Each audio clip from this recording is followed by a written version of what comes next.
चलिए क्लास 6 के विद्यार्थी ध्यान दीजिए। कल आपको हम नीलू कहानी जो है समझा रहे थे। समय के अभाव में यह कहानी अधूरा रह गया, तो आज इस वीडियो के माध्यम से जो अधूरी कहानी है उसको हम आज पूर्ण करेंगे। बच्चों ध्यान दीजिए, इसमें कल हम समझाए थे कि एक अल्सेशियन जो है कुत्ती है और एक जो भूटानी जो है वह जो है भूटिया कुत्ते के संपर्क से वह दोनों का प्रेम प्रसंग हुआ, जिसके माध्यम से दो बच्चे जन्म लिए और दो बच्चे में एक तो ठंड के कारण मर गया, दूसरा बच्चा जो है अपनी माँ की खोज में माने माँ के अभाव में बहुत रोता था। उसे पाउडर का दूध पिलाया गया महादेव वर्मा के द्वारा। उसे जो है ऊन के स्वेटर में उसको रखा गया उसंता के लिए। इस सारी बाधाओं को पार करते हुए वह बच्चे जीवित थे।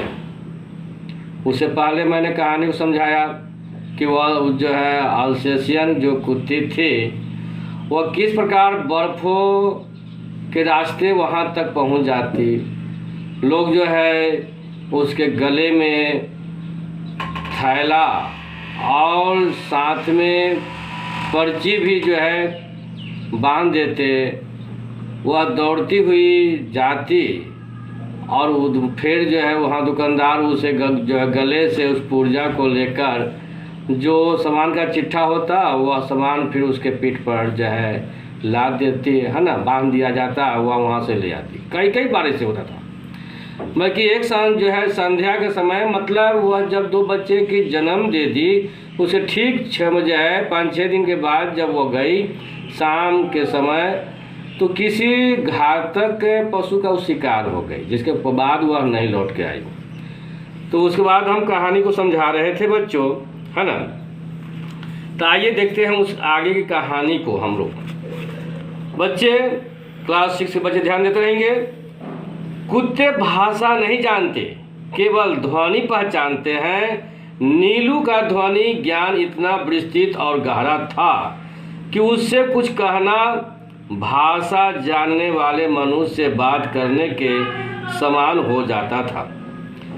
बाहर या रास्ते में घूमते हुए यदि कोई उससे कह देता, गुरुजी तुम्हें ढूंढ रही है नीलू, तो वह जो है विद्युत गति से चार दीवारी कूदकर वह जो है महादेव वर्मा जी के लेखिका के कमरे में वहाँ जो है आकर सामने खड़ा हो जाता था।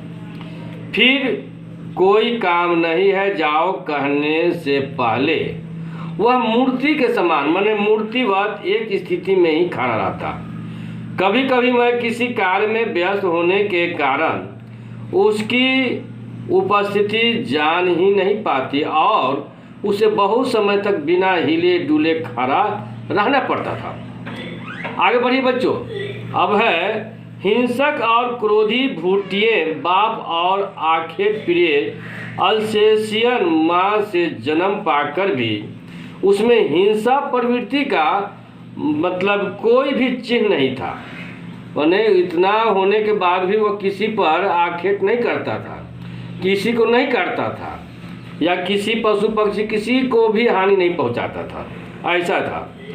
बच्चों कहते हैं कि 13 वर्ष के जीवन में भी उसे किसी पशु पक्षी पर झपटते हुए या उसे मारते हुए नहीं देखा गया। उसका यह स्वभाव मेरे लिए ही नहीं बल्कि सब देखने वाले के लिए भी बिल्कुल आश्चर्य का विषय था। आगे की कहानी है बच्चों, इसके क्लास 6 बच्चे ध्यान देते रहेंगे कि मेरे बंगले के रोशनदानों में प्रायः गौराया तिनकों से घोंसला बना लेती थी मुझे उसके प्रेम पूर्वक बनाए हुए घोंसले उजाड़ना अच्छा नहीं लगता था। अतः कालांतर से उसमें अंडों और पक्षी शावकों की सृष्टि बस जाती थी। कुछ जो है अंकुर जैसे पंख निकलते ही वे पक्षी शावक उड़ने के असफल प्रयास में रोशनदानों से नीचे गिरने लगते थे।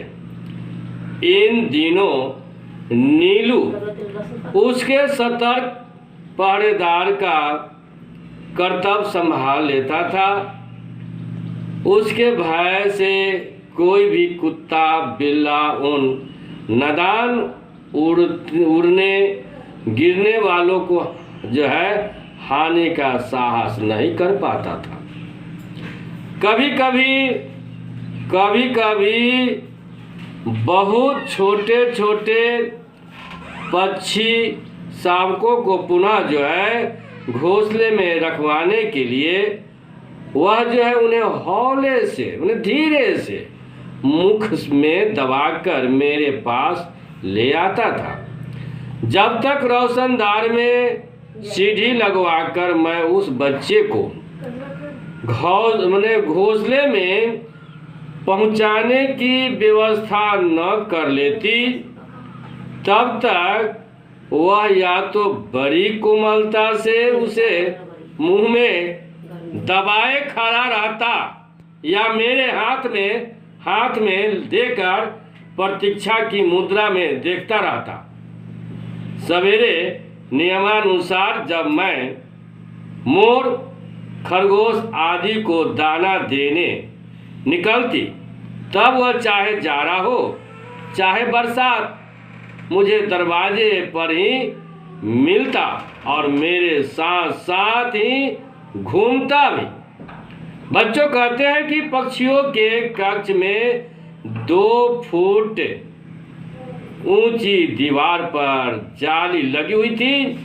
नीलू दीवार पर दोनों पंजे रखकर खड़ा हो जाता और अपनी गोल गोल आंखें घुमाकर प्रत्येक कक्ष और उसमें रहने वालों का निरीक्षण करता रहता था।